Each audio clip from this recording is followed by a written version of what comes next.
Okay, I got it all cleaned up, and so that's what it looks like when there's nothing here. You can see the giant Ziosk still in the corner. Now that building is bolted, and so I'm going to take him out. And while he's out, since he has to get raised up in height, we're going to put some lighting in there too. And we'll figure out what we're going to do for raising him up. And then, I don't know if you can see right about there, that piece of kind of warped cardboard right there is actually the new concrete pad for the new beam lock, which is a massive, massive building. And it's got a small footprint, but it's going to go way up, up, up, up, up, up, almost up to there. So that'll be kind of good. Now, this part here, so we got to do some unsoldering. Then we've got our two switches, which are going to go in here. I'll show you. See if we can zoom out. Okay. Okay, so I think what we decided to do was, which one's which here? Let's see here. Yep. And I believe this is our arrangement. So let's see if I can get a better view for you.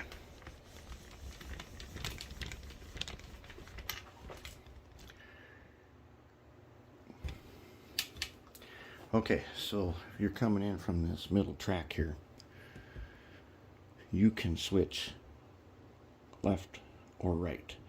If you pull out any string of cars from any of those three tracks, you can then shuffle them left and right. Then to come back here where Mini Bean was, you can shove some cars in there to them, and then Mr. Mini Bean can come out and he can bring them over here. So that will work out pretty good. And so now I'm going to get to unsoldering, and we're going to get this thing rolling here. Alright, I've got the first one seated here. Just one nail to hold it in place. I use track nails, and because I don't solder all the joints, and instead I put ox guard in my rail joiners, I solder some, but not all.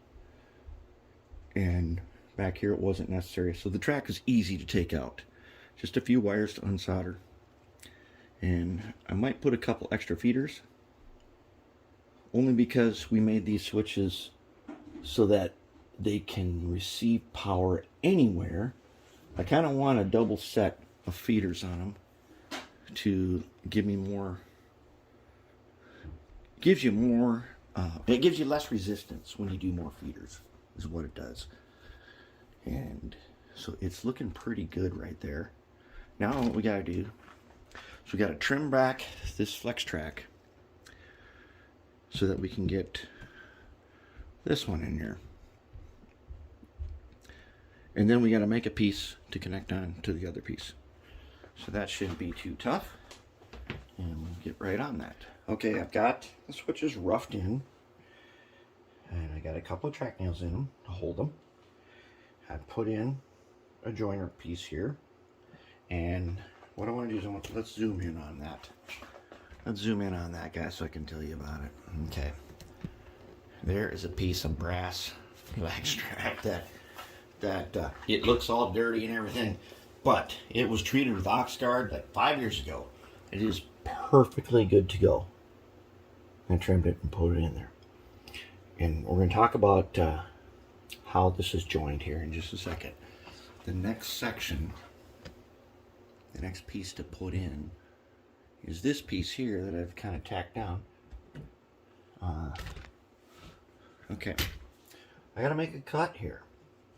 This is the part that this is the part that causes stress to people, because I want to join these two rails right here, and to do that I'm going to have to make a cut. And the hard thing about that is it's hard to get perfect.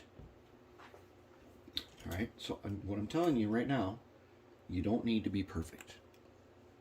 You don't need to. Now my track is just nailed down, as you can see. Okay, if you're gluing, even if you're gluing, still, this is a little, this part here is stressed.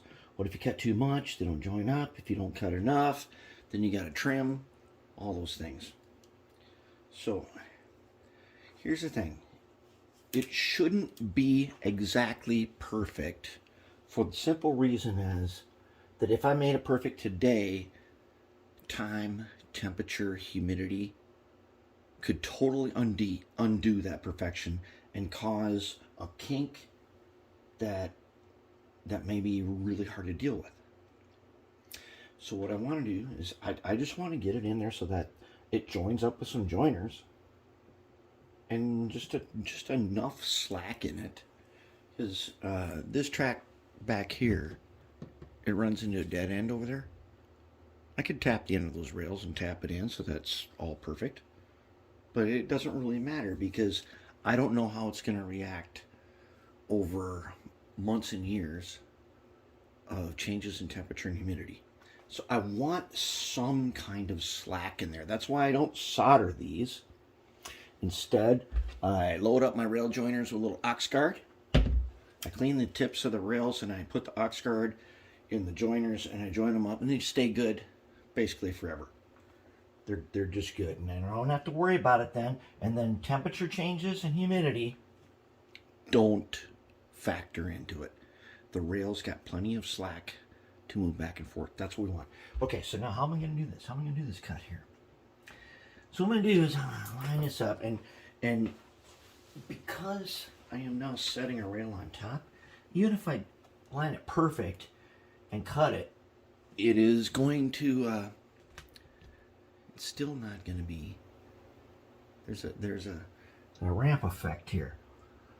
So it's still going to be, it will still be off a little bit. What we need to do is just get it so that they join in the same rail joiner without too big of a gap, and then it's good. It's good. We're allowed to have a little bit of a gap in here.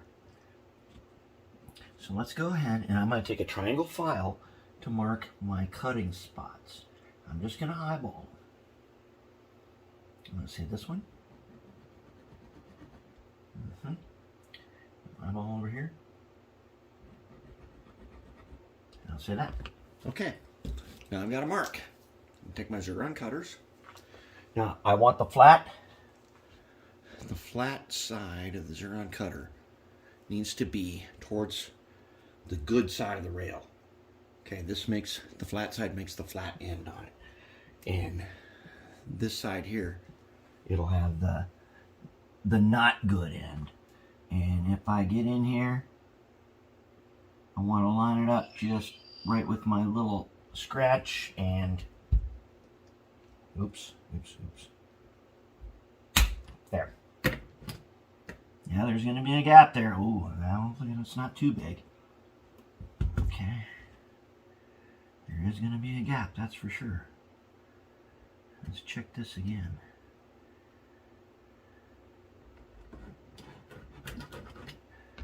And the tips broke off this file. Oh man, this file's not in good shape.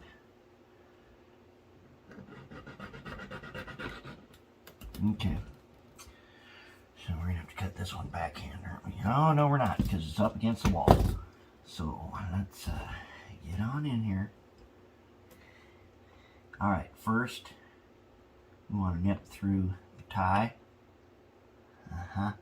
And then I don't want the rail to tip over. I'm going to give her a twist here. And this one ain't going to be that easy. There we go. All right. There. Did I make it? Is the question. All right, well, there's going to be a little gap. Is it going to be okay? Yeah, it's going to be okay. Okay, so now I'm going to take my $3 cutter here. I'm going to cut back these ties. Alright. Oh, we're gonna have to go back to here, and to here. We'll put good ties under here later. All right, now. So now, yeah, rail joiners are gonna join that up just right. Close enough. There's a tiny gap. That gap is totally manageable. So let's go ahead and since I already know this one's good to go, it's cleaned, ox guarded, I'm gonna get under here. I'll file it a little bit there, a little bit there.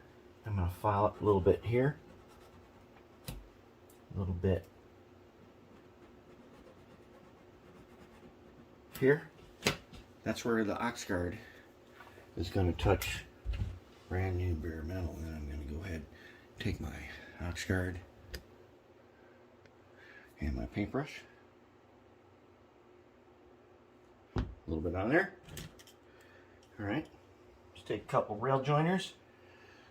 These rail joiners already got ox guard on them, but I'm gonna put some more. I'm gonna almost kind of fill them a little bit. They'll be okay. If there's extra, we can deal with that. All right. Let's go ahead and put you all the way on. If we can get you there. Alright. Let's take the other one. And so this joining of rails that are already down, this is one of the things where you really feel like, oh, I don't really want to do that. I don't want to do it because it might not be perfect. You don't have to be perfect, but you do have to be complete. And by being complete, you gotta get them in place. So let's get you on there. Let's get you on there. Okay, so now as you can see, the rail joiner's all the way back on one rail. This is one of the secrets to being able to take this track up again later. I have the rail joiners all the way back on this rail where I'm going to put the ties in. Now I'm going to take my little crowbar here and push them. See if I can't match them up. See if I can match up my rail joiner just right and slide them into position. I get them? Yep, that's one. Go over here. See if we can, oh, this one slides easy. Okay, he's on. All right, so there's a tiny little gap in there between the rails. But that gap,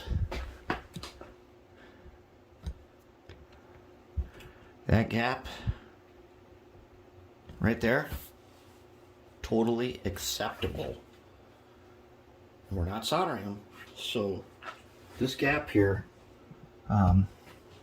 gives us some safety against changes in temperature and humidity. All right. So now, as you can see, they're in. So now I got to add those two sections and then solder on the wires. And then we're going to test the yard. So I'm going to do that. And I'll put some nails in here. And then we're going to test it with locomotive. All right, we did it. Okay. Everything's installed. Feeder wires, I did a little cleanup on them. Once it's all detailed, they'll look better. And right there, I put in something new. This is a Katie. It's a code 100. Well, actually, it doesn't matter if it's code 100 or code 83. It's an uncoupler, magnetic. And as you know, I keep all my pins on all my trucks and I adjust them so that they will work with one of those. And we're going to try one right now with this new yard here. We're going to bring back the cars that we had out here. I've already identified that Pico switch, that Atlas one, this crossover, the cutoff, they've all got to come out. They're just not working. They're too beat up now. But at the time, that's what I had when I put them in, and at least We've got track in, and now we know where we can make improvements. So let's bring in some cars. See if we can do some sorting. If they can make it. I'm having a little trouble making it across the switch even when it is not switched. We're getting, there's something about these guys are pulling. Yeah, that's a problem. Let's see if we can get you guys back here. We want to try the new switches, not keep messing around with the old ones. Yeah, that one's even shimmed because it does not stay. All right, here we go. So let's do this. We want to put the Cargill cars on track 1. Now we're going to put the Cargill cars on track 2, which is up against it. Tracks go 1, 2, 3. So we're going to put Cargill on 2, Juno on 1. Then we're going to bring in some cars for Mini Bean and set out the garbage. Okay, so if we're going to do that, we want to just our first move is going to be, we're going to push the Juno cars into their position. Let's switch it. And then we're going to try the uncoupler. I'll put some kind of a marker here that tells us where it is. See if we can tell. Should be like right in here. Yep, it's right there. Okay. So if we've done a good job building these, it's going to work like this. I'm going to stop right here. I should get an uncoupling. Right. Yep, I did. Okay. Yep, it worked. So now they are uncoupled. And if I carefully back up, push into them. I'm pushing them, but I'm not coupled.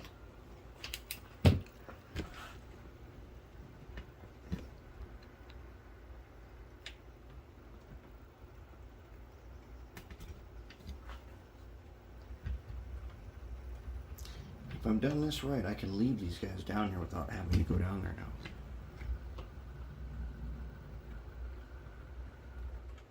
There. Did it work? Oh, look at that magic. That's some magic right there. Okay, now let's bring these guys back. Let's throw our switches back normal position. Now we're going to put the Cargill cars on that track 2. So let's bring them up to the uncoupler. Right there. Did I get an uncoupling? I believe I did. Okay, I did. So now if I carefully back in them, I think. Nope, that one didn't. Okay.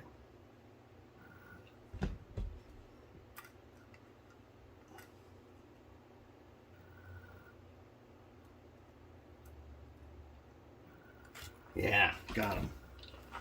Okay.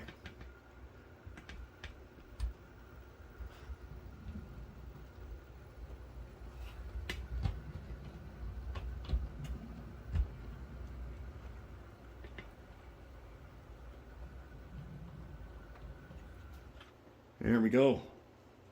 They're in. All right. I will send him back. I'm going to send him back to the Midway yard, and I think we'll bring in, well, we better bring in the cars to be set out at Mini Bean. All right. So, we're going to bring in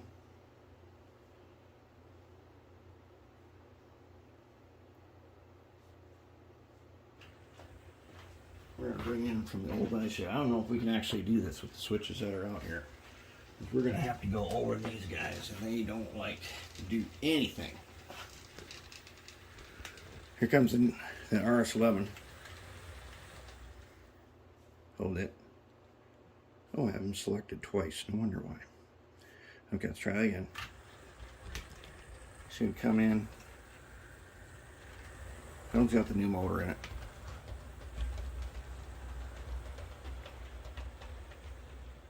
Now that switch where he just went is very, very tricky. So let's see if we can get past. Nope. That's not that again. That switch has got to go. Okay. See if we're gonna do it.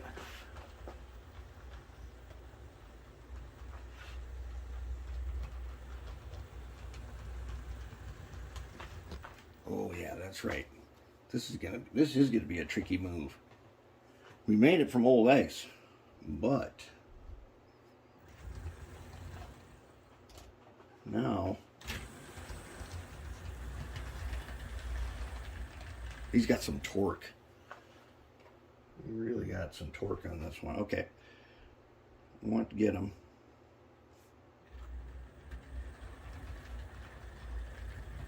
Onto the track 2. It's going to be tricky. Yep, over here. Yeah, you don't want to go across this. This switch is just terribly beat up, and so is the other one. It's not engaged either. But will we make it? We might. Okay, so what we're going to do, we're going to leave these guys out here. Where's that magnet? Let's back up. We're going to leave them out here. Oh, I bet he can't even pull that many. I would have to say he can't pull that many.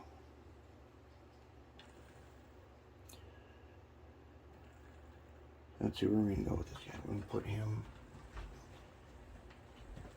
We'll go down there.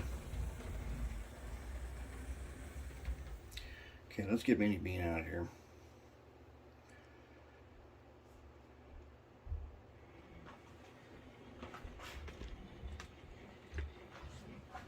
See, where is he going? Okay. No, I don't think he doesn't weigh enough. Whoops, not you. He does not weigh enough to get his cars. He can pull 2. I don't think he can pull 4. Whoops, wrong one. Oh, around the uncoupler. You can push him. Oh boy.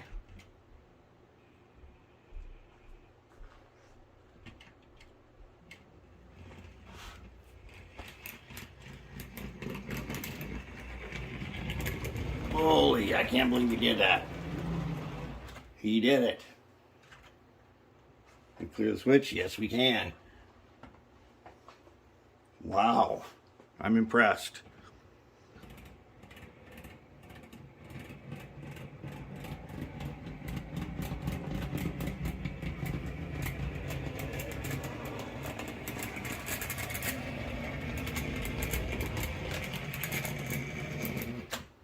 Woofta. Putting in the work. There. All right. We did it. Looking good. So next up, we're going to freehand some of these other ones. I think we'll freehand this curve one and that one and make it a continuous rail one. That ought to be pretty good. So there it is. We made it.